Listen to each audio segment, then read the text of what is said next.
The Galactic Council chambers stood as a monument to peace. Built from crystalline materials that reflected light in patterns meant to inspire harmony among the 7 species that governed this sector of space. And today that harmony faced its greatest test since the Council's founding 300 years ago. Ambassador Daniel Harper sat in the human delegation section, his expression calm despite the chaos erupting around him. And he had served Earth's interests here for 5 years now, watching as the Council debated everything from trade regulations to territorial disputes with endless patience. But the matter before them today was different in every way that mattered. The holographic display at the center of the chamber showed images that made even the most hardened military officers look away in disgust. And Marin cities burned under orbital bombardment while civilian ships exploded trying to flee the carnage, their debris fields spreading across space like scattered ashes from a funeral pyre. The Zentari Dominion has committed acts of barbarism that cannot be ignored, the Theshan Ambassador Elder Sienna declared, her forearms gesturing at the terrible images. And her species prided themselves on diplomacy and reason above all else. We must respond to this aggression with unified force. Commander Thrak of the Vakran Empire leaned back in his seat, his massive frame making the reinforced chair creak under the weight. And his species had fought wars for millennia before joining the Council, earning respect through military might that few could challenge. The Theshans speak of unity, yet they propose we send our fleets into a meat grinder, Thrak said, his voice carrying the rough edge of someone who had commanded soldiers in battle. The Zentari field 3,000 warships, all of them crewed by warriors who know nothing but conquest and violence. The Kovati representative, an ancient being whose name translated roughly to Whisper of Ages, spoke next in the harmonics that her species used for communication. And the translation systems converted her words into something the other species could understand. We have calculated the probabilities, Whisper of Ages said. A direct military confrontation with the Zentari would result in 47% casualties among Council forces. And such losses would destabilize our entire region of space for generations to come. Harper listened to them debate and deflect and make excuses while the Marins died by the millions. And he had seen this pattern before in human history. The endless meetings while genocide unfolded in real time. The careful calculations that valued stability over morality. The Marin representative, a scholar named Terran who had never expected to serve as a wartime ambassador, spoke with a trembling voice that barely carried across the chamber. My people invented the medical technologies that cured the Deshan plague 20 years ago, Terran said, and tears ran down his face as he spoke. We shared our knowledge freely because we believed in the Council's promise of mutual protection. And now you debate probabilities while our children burn. The chamber fell silent for a moment, uncomfortable with such raw emotion on display. And then the debate resumed as if Terran had never spoken at all. Harper activated his neural link, the quantum communication device that connected him instantly to Earth regardless of distance. And he sent a simple message to Admiral Kevin Matthews at Earth Defense Command. The Council will not act, requesting Earth's position on intervention. The response came back within 30 seconds. And Harper knew what it would say before the words appeared in his mind, because he knew the men and women who led humanity's military forces. And they had studied history as carefully as he had. Earth Defense Fleet will deploy immediately, the message read. Prepare the Council for our announcement. Harper stood up from his seat, the motion drawing attention because human delegates rarely interrupted Council proceedings. And he walked to the center speaking platform with measured steps that echoed in the sudden quiet. The human delegation wishes to make a statement, Harper said, and his voice carried clearly despite the vast size of the chamber. Commander Thrak leaned forward with interest, probably expecting humanity to offer some token support or perhaps a donation of medical supplies. Because that was how humans had always operated in council affairs. Quiet and cooperative and utterly unremarkable. Earth has reviewed the situation on Mara Prime and the surrounding colonies. Harper continued, "We have concluded that immediate military intervention is both necessary and morally required." Elder Sienna's eyes widened slightly, the only outward sign of her surprise, and she spoke with careful diplomacy. "The human fleet numbers approximately 200 vessels. Ambassador Harper, and while we appreciate your species' courage, such a force would be insufficient against the Zentari Armada. The human fleet will deploy regardless of council support," Harper said flatly, and the words hung in the air like a challenge. Ethrak actually laughed, a booming sound that made several delegates flinch, and he stood up to his full height of nearly 3 meters. "You would throw away 200 ships and their crews on a gesture. Human, and the Zentari will crush your fleet like insects. Then they will come for Earth itself." Harper met the Vakran commander's eyes without blinking, and when he spoke his voice carried a weight that made even Throck stop laughing. "Commander Throck, your species has fought alongside humanity in joint training exercises for the past decade," Harper said. "You have seen our defense fleet and concluded that we pose no threat to established powers. And your assessment is correct regarding those specific vessels." "What are you saying?" Elder Sienna asked, and her diplomatic composure finally cracked slightly. "I'm saying that you have never seen humanity at war," Harper replied, and he turned to face the entire council, making eye contact with each delegation in turn. "You have only seen humanity at peace. And there is a profound difference between these two states." The Kovathi representative tilted her head, a gesture that indicated confusion in her species. "Are you suggesting that Earth maintains secret military forces beyond the defense fleet we have observed?" "I am suggesting that Earth learned certain lessons from our history," Harper said, and he thought about the wars humanity had fought among themselves. The terrible innovations born from desperation and necessity. We learned that peace is only maintained by the capacity for overwhelming violence. And we learned that sometimes the moral choice and the safe choice are not the same thing. "This is madness," Throck said, though his laughter had died away completely. "You will sacrifice your entire species for aliens you barely know." Harper shook his head slowly, and when he spoke again, his voice was soft but carried to every corner of the chamber.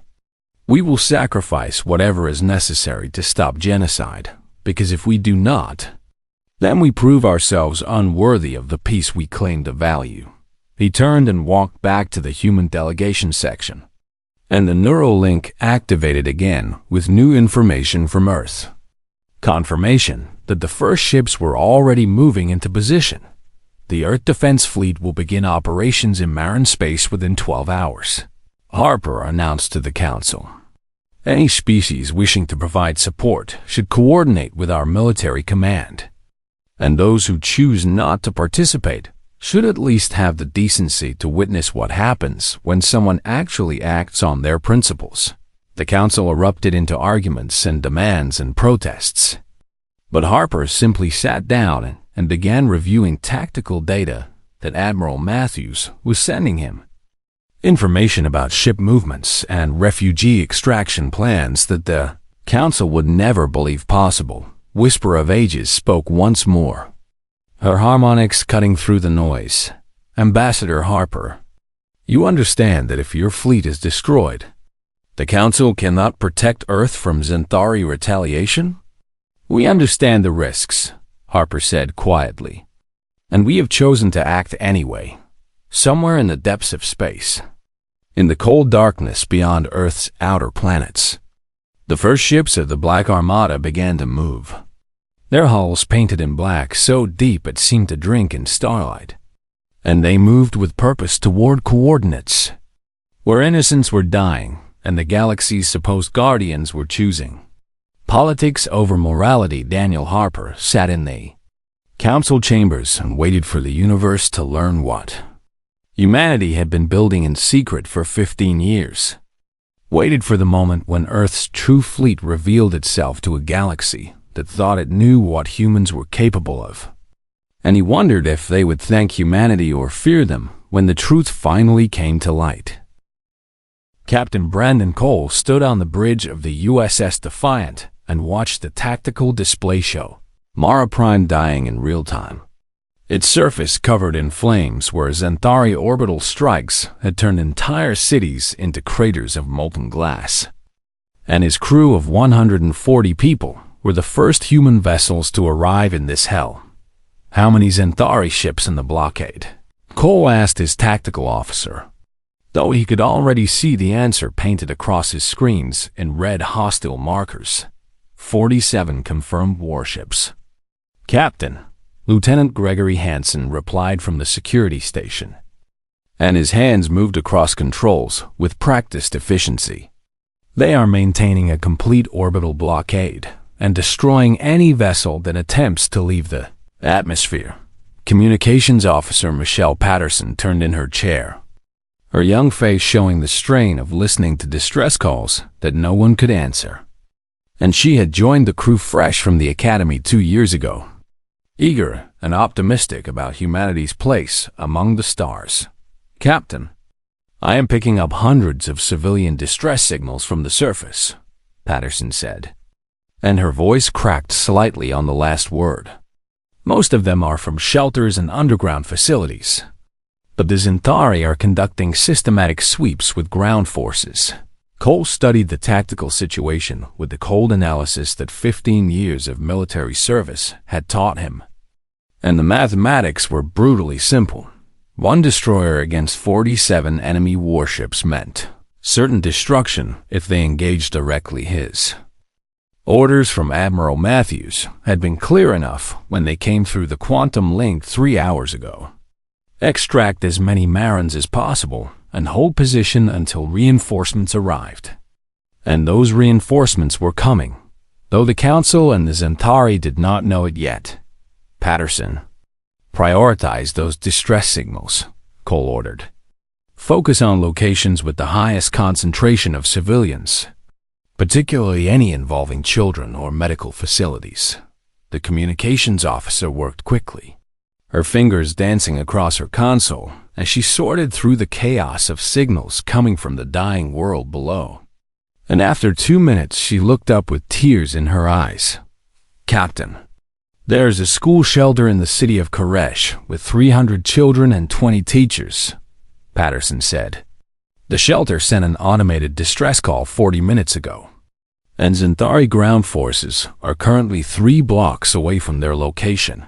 Cole felt something cold settle in his stomach, because he knew what those ground forces would do when they found that shelter.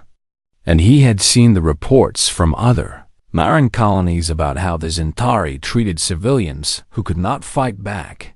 How long until those ground forces reached the shelter? Cole asked. 15 minutes. Maybe 20 if they encounter resistance, Hansen said. But Captain, that shelter is in the middle of a city that is crawling with Xanthari troops. And the orbital defenses will light us up the moment we enter the atmosphere. Cole looked at the tactical display again, watching the red markers circle the planet like vultures waiting for prey to stop moving. And he thought about the 300 children hiding in that shelter, terrified and alone while death marched toward them. Helm, plot a course to Koresh using the northern approach vector, Cole ordered. We will use the planet's magnetic field to mask our energy signature as long as possible. Captain, we cannot fight 47 warships, his executive officer Commander Lisa Grant said quietly. And she had served with Cole for 7 years. Long enough to know when he was about to do something dangerous. We are not going to fight 47 warships, Cole replied. We are going to save 300 children. And then we are going to hold position until reinforcements arrive as ordered. The crew exchanged glances, and Cole could see the fear on their faces mixed with something else, something that looked like pride. And he knew they would follow him even though this mission would probably kill them all. Activate stealth systems and begin atmospheric approach, Cole commanded. Hansen, I want your security team ready for ground extraction. Full combat gear with priority on speed over firepower. The Defiant began its descent toward Mara Prime. Its hull specially designed to absorb and deflect sensor scans. Though such systems only worked if they were not looking directly at the ship. And the Zentari blockade was focused on preventing ships from leaving. Not arriving. We are entering the atmosphere, the helmsman reported. Stealth systems are holding. But I am detecting increased Zentari activity in our approach vector. Cole watched the display as the destroyer dropped through layers of clouds that were choked with smoke from burning cities below. And the closer they got to the surface, the more clearly they could see the devastation that orbital bombardment had caused. Patterson, contact that shelter on a secure channel, Cole ordered. Let them know help is coming and tell them to prepare for immediate evacuation. The communications officer worked her console, sending tight beam transmissions that would hopefully reach the shelter without alerting Zentari forces. And after a moment she nodded to indicate success. They acknowledge, Captain, Patterson said. The shelter administrator says the children are frightened but ready to move on your command. The Defiant dropped lower, weaving between ruined skyscrapers and avoiding the Zentari patrol craft that swept through the smoke-filled air. And the crew worked in tense silence as their ship descended into what amounted to an active war zone. Landing zone is 200 meters from the shelter entrance, the helmsman reported. Setting down now. The ship touched down with a slight jolt, its landing gear settling onto rubble-strewn streets where fire still burned in nearby buildings. And through the view screen, Cole could see Zentari soldiers moving in the distance, their alien forms silhouetted against the flames. Hansen, take your team and secure those children, Cole ordered. You have 10 minutes before we need to lift off. Gregory. Hansen led his security team of 20 Marines down the boarding ramp at a run, their weapons ready as they moved through the ruined streets toward the shelter. And Cole watched through their helmet cameras as they reached the reinforced door and began the evacuation. The Marin children emerged from the shelter in small groups, their large eyes wide with terror as Marines guided them toward the Defiant. And the teachers tried to keep them calm while moving as quickly as possible through the dangerous streets.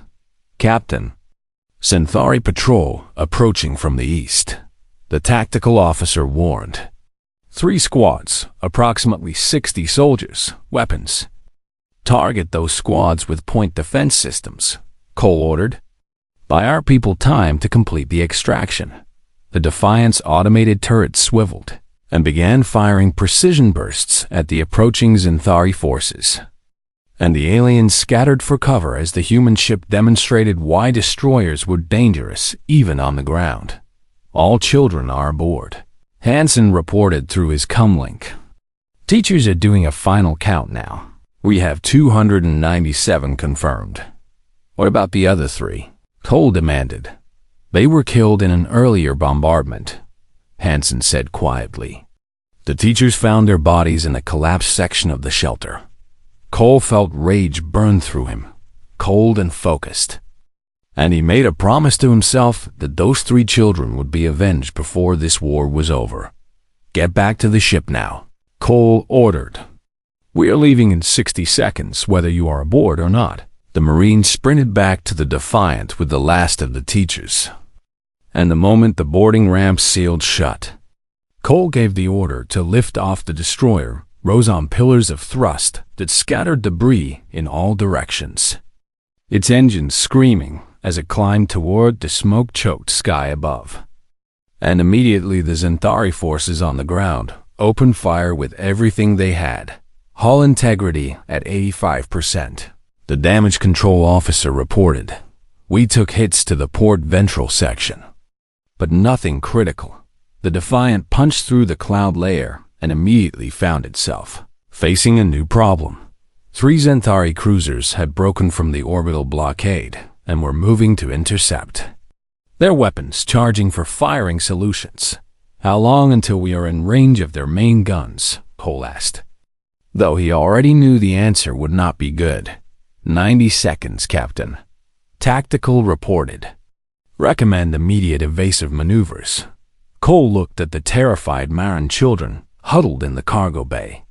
Watched through internal cameras as the teachers tried to comfort them while the ship shook from atmospheric turbulence. And he knew that running would mean abandoning the planet to the Zentari. Negative on evasive maneuvers, Cole said. All power to weapons and forward shields. We will engage those cruisers head-on. Captain, we cannot win this fight, Commander Grant said. And it was not fear in her voice, but simple mathematical truth. We do not need to win, Cole replied. We just need to last long enough for the reinforcements to arrive. The Zentari cruisers opened fire, their plasma weapons tearing through space toward the Defiant. And Cole's crew responded with everything their destroyer could throw back at ships. 3 times their size. The battle should have ended in seconds with the Defiant reduced to debris. But something impossible happened instead. Space itself began to tear apart as massive ships emerged from jump portals that should not have been able to form this deep in a gravity well.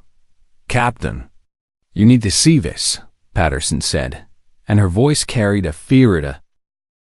Battle Commander Zakrin stood on the bridge of the Zentari flagship, Eternal Conquest, and watched his tactical displays suddenly fill with contacts that should not have been possible. And in his 40 years of military service commanding fleets across a dozen conquests, he had never seen anything like what was happening before his eyes. The spatial distortions appeared first. Tiny tears in the fabric of space that grew larger with each passing second. And his science officer shouted warnings about energy readings that exceeded anything in a Zentari database of known technologies. What am I looking at? Zakrin demanded, his 3-fingered hands gripping the command rail as more and more contacts bloomed across his screens. Point-to-point jump portals. Commander, the science officer replied, and his voice carried the tremor of someone reporting the impossible. The energy requirements for even a single portal of this size should be beyond any species' capability. And they have opened over 300 of them simultaneously. Ships began emerging from those portals.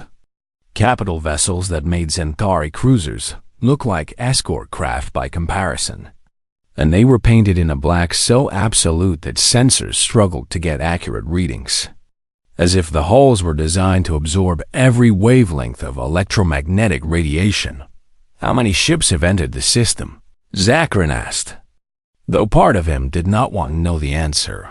Current count is 800 and climbing, Tactical reported. They are forming battle formations around the planet. And Commander, we are receiving a transmission on all frequencies. The view screen shifted to show a human officer in a uniform that Zakrin had never seen before. All black with silver insignia that seemed to capture the light in strange ways. And the human's expression was calm in a way that spoke of absolute confidence. This is Admiral Kevin Matthews of the Earth Defense Fleet aboard the Super Dreadnought Retribution, the human said. And his voice carried across every Zentari system in the sector. All Zentari forces have one opportunity to withdraw from Marin space immediately. And refusal will result in the complete destruction of your fleet. Zakrin felt rage boil through him at the audacity of this ultimatum. And he gestured for his communications officer to cut the transmission. But the human's message continued regardless, overriding their attempts to block it. You have 5 minutes to begin your withdrawal, Admiral Matthews continued. After that time, any Zentari vessel remaining in the system will be considered hostile and will be destroyed without further warning. The transmission ended, and Zakrin's bridge crew looked to him for orders. Their expressions mixing fear with the warrior pride that had driven the Zentari. Dominion to conquer 17 star systems, Commander.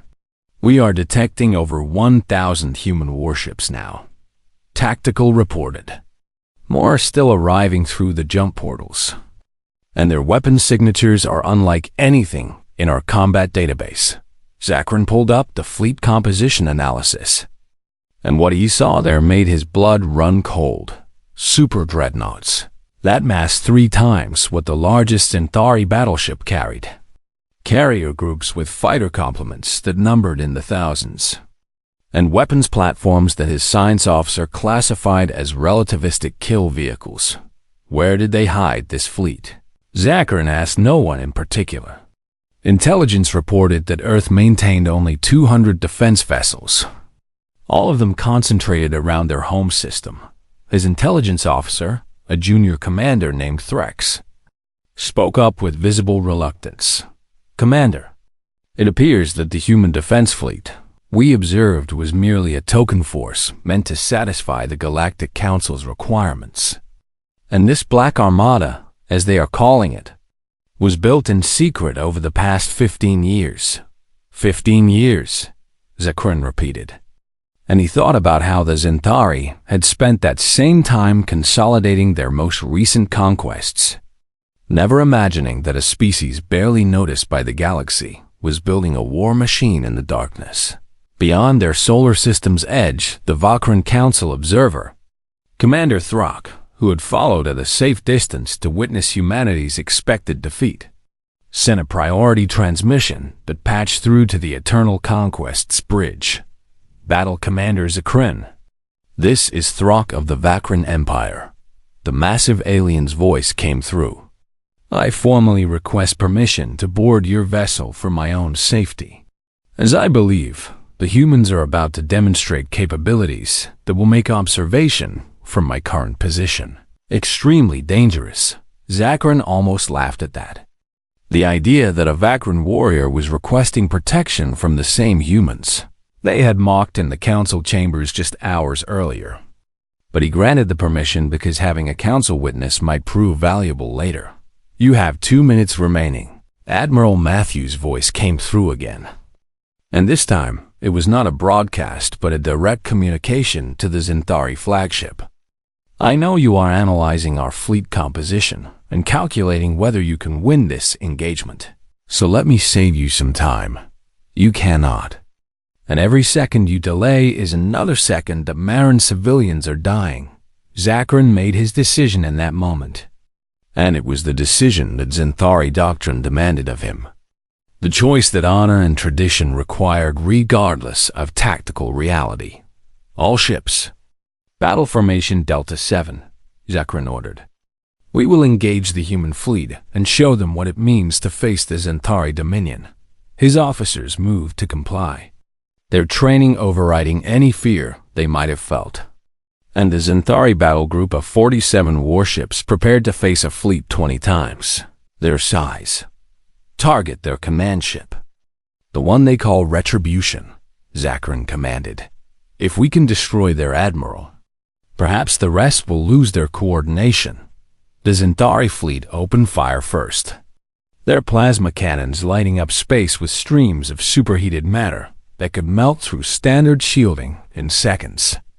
And their missiles launched in swarms meant to overwhelm. Point defense systems through sheer numbers. The human response was immediate and devastating. Beyond anything Zakrin had imagined possible railguns firing solid. Projectiles at relativistic speeds tore through Centauri shields as if they were not there. And the kinetic energy transferred into the ship's hulls caused catastrophic structural failures that no armor could withstand. Directed energy weapons.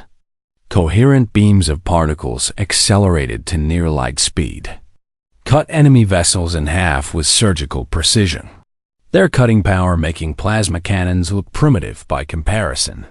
But what truly terrified the Centauri crews was the missile technology. Human torpedoes that maneuvered with impossible agility, seeming to predict evasive actions before they happened. And when they struck their targets, the warheads unleashed shaped nuclear charges that focused their destructive power into armor-piercing lances of radiation shields at 40%, and falling, the Eternal Conquest's events officer reported. And his voice carried disbelief at how quickly their defenses were being stripped away. Return fire. Concentrate all weapons on that super dreadnought, Zakrin ordered. But even as he spoke, he knew it was futile. The Black Armada did not fight like any fleet he had ever encountered. Every ship seemed to know exactly where every other ship was positioned, creating overlapping fields of fire that left no gaps in their coverage. And when Zentari vessels tried to exploit what looked like openings, they found themselves walking into kill zones where 3 or 4 human ships could bring their weapons to bear, simultaneously, within 10 minutes of engagement. Zakrin's fleet had lost 17 ships, while the humans had not lost a single vessel commander. "We must retreat," his executive officer urged. "This is not a battle, it is a slaughter," Zakrin wanted to argue, wanted to claim that Zentari warriors never fled from combat. But he watched another 5 of his ships die in the span of 30 seconds. And he knew that staying meant condemning his entire force to annihilation. All ships. "Execute emergency jump," Zakrin ordered, the words tasting like poison in his mouth. The surviving Zentari vessels began spinning up their jump drives, desperate to escape the killing field that Marin space had become. But the humans were not finished with them yet. Retribution to all Black Armada units. Admiral Matthews' voice came through on the open channel. "Pursuit protocol authorized. Destroy any Zentari vessel that does not immediately surrender." Human ships broke formation and accelerated after the fleeing Zentari, their engines somehow maintaining thrust levels that should have required fuel reserves no ship could carry. And they hunted the survivors with ruthless efficient. Zakrin's flagship managed to jump away with 13 other vessels, barely escaping as human fire tore apart the ships around them. And as the Eternal Conquest entered jump space, he looked back at the tactical feed, showing what remained of his fleet. 33 ships destroyed in less than 20 minutes. And the humans had not even deployed their full strength against him. Commander Throck stood on the Eternal Conquest bridge where he had beamed aboard just before the retreat. And his expression showed something Zakrin had never seen on a Vakran face before. Genuine fear. "What have we done?" Throck said quietly. The Council laughed at humanity's offer to help. "We mocked their fleet as inadequate. And all along they were building this." Zakrin said nothing. But he knew that this battle was just the beginning. And when Supreme War Master Kavros learned that a minor species had humiliated the news of the Black Armada's emergence spread across the galaxy at the speed of quantum communications.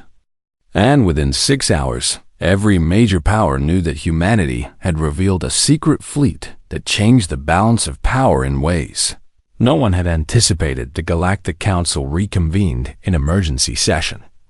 And this time, the chamber was filled with representatives from species that had never bothered attending before. All of them suddenly very interested in what Earth's intentions might be. Ambassador Daniel Harper attended via holographic projection from aboard the USS Retribution, where he had been coordinating humanitarian efforts for the millions of Marin refugees that the Black Armada had extracted from the dying colonies. Ambassador Harper.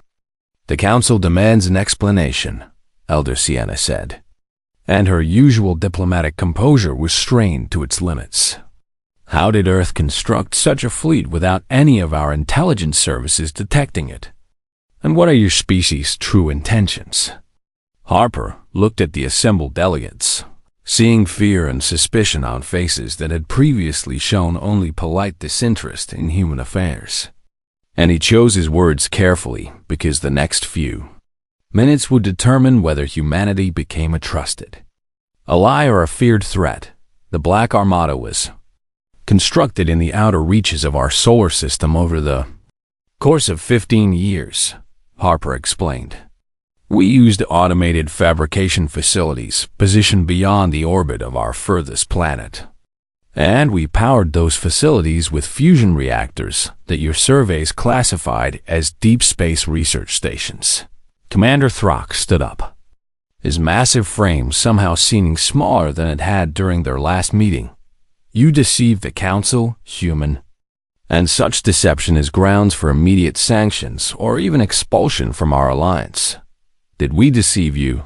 Harper asked, and his tone carried no apology. Or did you simply see what you expected to see? A young species with a small defense fleet that posed no threat to the established order. And you never thought to look deeper because you assumed humanity would always be content with a minor role in galactic affairs. The Kolvathi representative, Whisper of Ages, spoke in her harmonic tones. The question of deception is less important than the question of intent. Ambassador Harper, and we must know, does Earth plan to use this fleet for conquest? Harper shook his head. Earth built the Black Armada for exactly one purpose: to ensure that we never again watch genocide unfold, while doing nothing to stop it. And we learned from our own history that the greatest evil is not the actions of those who do harm, but the inaction of those who have the power to prevent it. Pretty words. A delegate from the Sarthan hegemony interjected. But actions matter more than philosophy. And your fleet has already engaged in combat that killed thousands of Zentari personnel. Those thousands were attempting to exterminate millions of innocent civilians, Harper replied coldly. And if the Council finds that morally equivalent, then perhaps the problem lies not with humanity's actions, but with the Council's values, before anyone could respond. A priority alert flashed across every screen in the chamber, and the tactical display showed something that made even the most experienced military officers draw in sharp breaths. We are detecting massive fleet movements from Zentari space, the Council's senior military advisor announced. They appear to be assembling their grand fleet, and preliminary counts suggest over 8,000 warships. The chamber erupted into chaos, delegates shouting questions and demands, while others activated private channels to their home governments. And Harper simply stood quietly at his podium, waiting for the noise to die down supreme. War Master Kavros of the Zentari Dominion appeared on the main view screen. His appearance transmitted across every council channel, whether they wanted to receive it or not. And his expression showed the rage of a military leader who had been humiliated in front of the entire galaxy. The Zentari Dominion does not accept defeat, Kavros declared. Humanity has interfered in our rightful conquest of the Marin species, and for this transgression, we will demonstrate what happens to those who challenge our supremacy. The Grand Fleet will assemble at the Nexus point within 48 hours, Kavros continued. And then we will proceed to Marin space, where we will destroy the human fleet and finish what we started with the Marins. And if Earth wishes to avoid the same fate, they will withdraw immediately and accept our judgment. The transmission ended, and the council chamber fell into stunned silence as everyone processed the implications of what they had just heard. 8,000 ships, Elder Sienna said quietly. The largest military force ever assembled in recorded history, and Ambassador Harper. Your Black Armada numbers fewer than 2,000 vessels. Meanwhile, aboard the USS Retribution in Marin space, Admiral Kevin Matthews reviewed the same intelligence reports that the Council was discussing, and his senior staff had assembled in the war room to analyze their options. The mathematics are straightforward, Lieutenant Commander Ashley Morgan said, and her role as strategic officer meant she dealt in probabilities and tactical assessments. If the Zentari commit their full Grand Fleet, we will be outnumbered 4-1. And our combat simulations suggest we could inflict severe casualties, but ultimately face defeat within 18 to 20 hours of sustained engagement. Matthews studied the tactical projections on the holographic display, watching simulated battles play out with variations in strategy and positioning. And every scenario ended the same way. The Black Armada destroyed and the Marins left defenseless. What are our casualties in these projections? Matthews asked. Between 60 and 80% of our fleet, Morgan replied. That translates to approximately 1,200 ships lost and nearly 200,000 personnel killed or captured. The bridge crew exchanged somber glances, and Matthews could see the weight of those numbers settling on them like physical pressure. Commander Lisa Grant, who had transferred from the Defiant after Captain Cole's heroic extraction mission, spoke up from her position at the tactical station. Admiral, several officers have suggested that we consider withdrawing to Earth and establishing our defensive perimeter there. And if we fall back now, we can preserve the fleet and protect our home system. Matthews turned to look at her. And what happens to the Marins if we withdraw, Commander? Grant met his eyes steadily. They will be exterminated, sir. And there is no avoiding that reality. So our choice is to sacrifice the Marins to save ourselves, Matthews said. Or sacrifice ourselves trying to save them. Is that an accurate summary? Yes, Admiral, Morgan confirmed. Those are the only two realistic options, given the force disparity. Matthews walked to the observation window and looked out at the fleet spread across the system. Hundreds of ships holding position while their crews worked to repair battle damage and prepare for what might be their final fight. The Black Armada was not built as a defensive force, Matthews said quietly. It was built as a statement of principle, a declaration that humanity would no longer stand by while innocents died. And if we retreat now to save ourselves, we prove that our principles only matter when they are convenient. He turned back to his staff, and his expression was calm despite the weight of the decision he was about to make. Send a message to Earth's president, secure channel only, and inform Patrick Hayes that we are engaging the Zentari Grand Fleet when it arrives. And if we fall, tell him to make sure history remembers why we chose to fight. The communications officer moved to comply, but Morgan stepped forward with obvious concern. Admiral, you are condemning 200,000 people to death. No, Matthews corrected her. I am giving them the chance to die for something that matters. And there is a difference between senseless sacrifice and choosing to stand for what you believe in. The message went through to Earth within seconds. Quantum communications ignoring the vast distances between stars. And President Patrick Hayes' response came back almost immediately. Admiral Matthews, I have consulted with the Global Defense Council and the representatives of every nation on Earth. The President's message read, Our answer is unanimous. The Black Armada will engage the enemy as you see fit, and Earth stands behind your decision regardless of the outcome. And if this is to be humanity's final statement to the galaxy, let it be one of courage rather than cowardice. Matthews felt something tighten in his chest as he read those words, because he knew what they meant.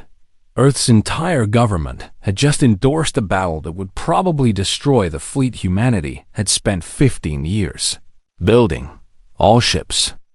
This is Admiral Matthews, he broadcast to the entire Black Armada. You have all seen the intelligence reports about the Zentari Grand Fleet, and you know what we are facing in the next 48 hours. So I will not lie to you about our chances or pretend that this battle will end in our victory. He paused, choosing his next words with care.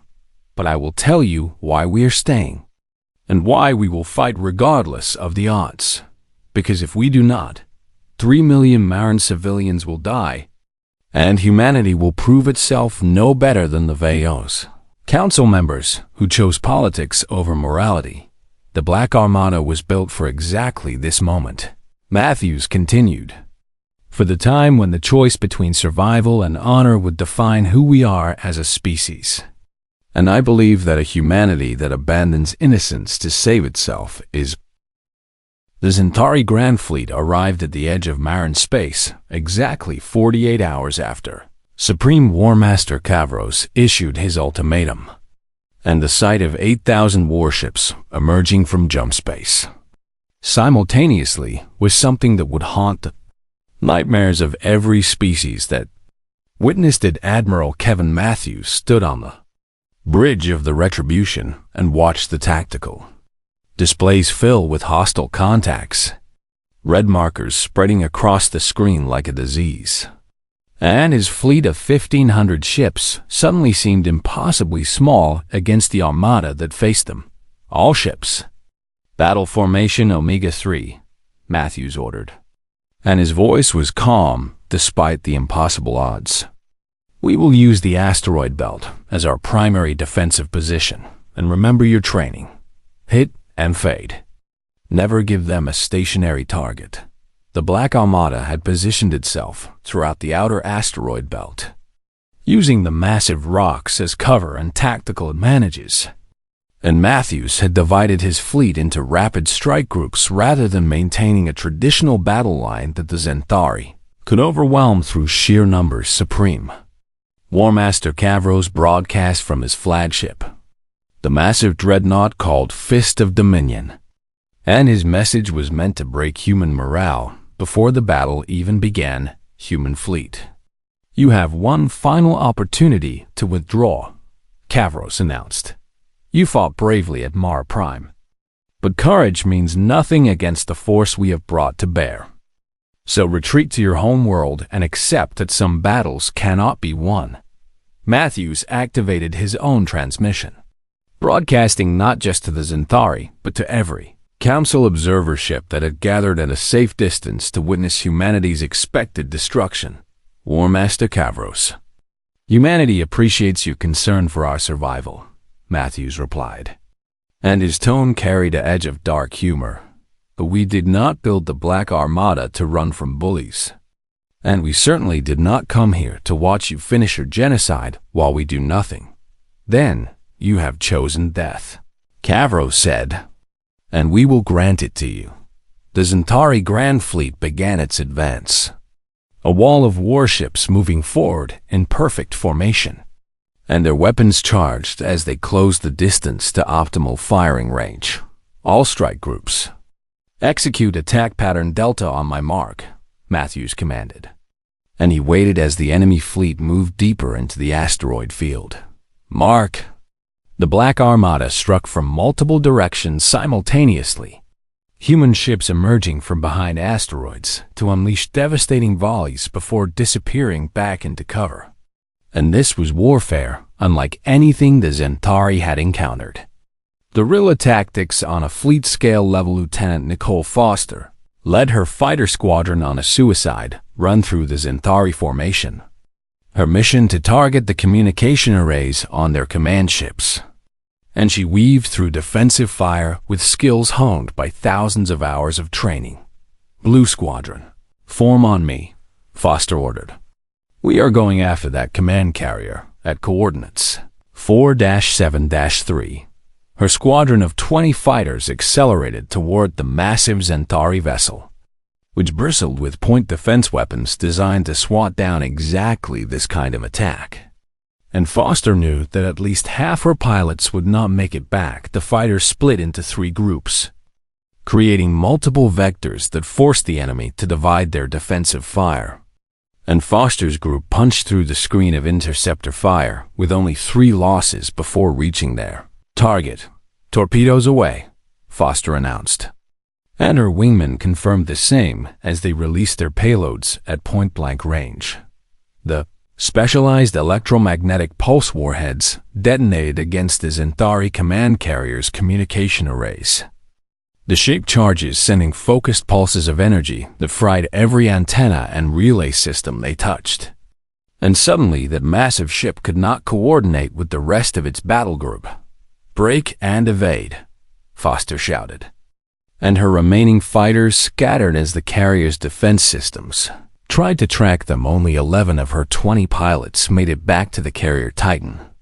But they had completed their mission, and across the battlefield, other human strike groups were executing similar raids with the same ruthless efficiency. Captain Brandon Cole, who had survived his mission at Mara Prime, only to request reassignment to a new vessel, commanded the destroyer USS Defiance in honor of his previous ship, and he led his strike group directly into the heart of the Xanthari formation. "Target those battleships," Cole ordered. "I want every railgun firing at maximum rate, and if we get disabled, set the reactor to overload and take as many of them with us as we can." The Defiance and its supporting vessels emerged from the asteroid field like predators striking from ambush, and their weapons tore into Xanthari, capital ships with focused fire that exploited weak points in enemy armor. The battle raged for hours, and the mathematics that had predicted human defeat began to shift as the Black Armada demonstrated what total war meant. There were no rules. No codes of honor, no pauses for disabled vessels to evacuate. And every tactic was designed for maximum enemy casualties, regardless of the cost. When Xanthari ships tried to pursue human vessels into the asteroid field, they found themselves walking into kill zones where 3 or 4 human ships could bring overlapping fire to bear. And the massive rocks that should have provided cover became death traps as human weapons turned them into clouds of shrapnel supreme. War Master Kavros watched his tactical displays with growing disbelief as his grand fleet, which should have crushed the humans through sheer weight of numbers, began to falter under attacks that came from every direction simultaneously. "How many ships have we lost?" Kavros demanded, his voice tight with rage. "Current count is 3,200 and climbing," his tactical officer reported. "The humans are targeting our command and control systems specifically, and many of our battle groups have lost coordination with fleet command. They fight like vermin." Kavros spat. "No honor, no glory. Just ambush and retreat like cowards afraid to face us in open battle." His second in command, a veteran warrior named Krell, shook his head slowly. "No, War Master. They fight like species that knows it cannot win through conventional means. So they have adapted their tactics to maximize our casualties while minimizing their own losses. And it is working." The battle entered its 8th hour, and Kavros realized with cold certainty that his grand fleet was being systematically destroyed by an enemy that refused to fight the way his doctrine expected. "All ships, concentrate fire on their flagship," Kavros ordered. "If we can kill their admiral, perhaps the rest will lose coordination." Over 1,000 Xanthari vessels turned their weapons toward the Retribution, focusing enough firepower to vaporize a moon. And for a moment, it seemed like Kavros had found the weakness in the human defense, but the Black Armada had planned for exactly this scenario. 3 dozen destroyers and cruisers threw themselves between the Retribution and the incoming fire, sacrificing themselves to protect their command ship.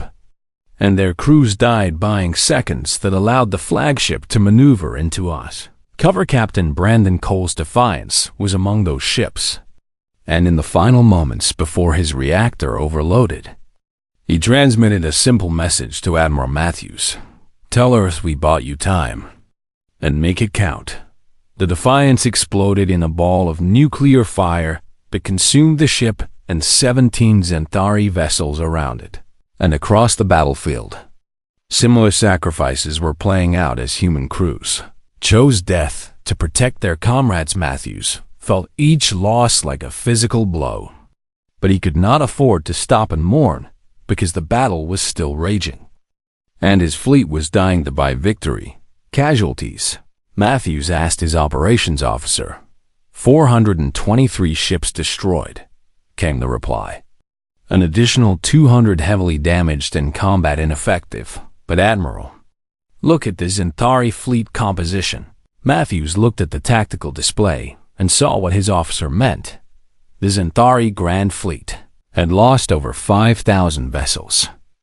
Their formation was shattered, and many of their remaining ships were damaged and disorganized. "They are breaking," Commander Lisa Grant said from the tactical station. "Multiple Xanthari battle groups are powering up their jump drives." Supreme War Master Kavros stared at his displays and understood that he had lost. Not because the humans were stronger, but because they were willing to pay any price to win. And his doctrine had no answer for an enemy that treated death as just another tactical option. All ships. Emergency withdrawal, Cavros ordered, and the words tasted like ashes in his mouth. Jump to Rally Point Theta and await new orders. The surviving Zemthari vessels began jumping away, fleeing the asteroid field that had become their graveyard. And the Black Armada did not pursue because they had achieved their objective. Marin Space was secure. Admiral Matthews activated the fleet-wide channel, his voice carrying to every surviving ship and every crew member who had witnessed the battle. All units, cease fire and begin damage control operations, Matthews ordered. And to everyone who fought today, you have my gratitude and the gratitude of every Marin civilian whose life you saved. The Galactic Council observers, who had watched the entire battle unfold from their safe distance, sat in stunned silence as the impossible happened. Humanity had defeated the largest military force in recorded history. Ambassador Daniel Harper stood aboard the Retribution as Admiral Matthews received the first communications from the Council.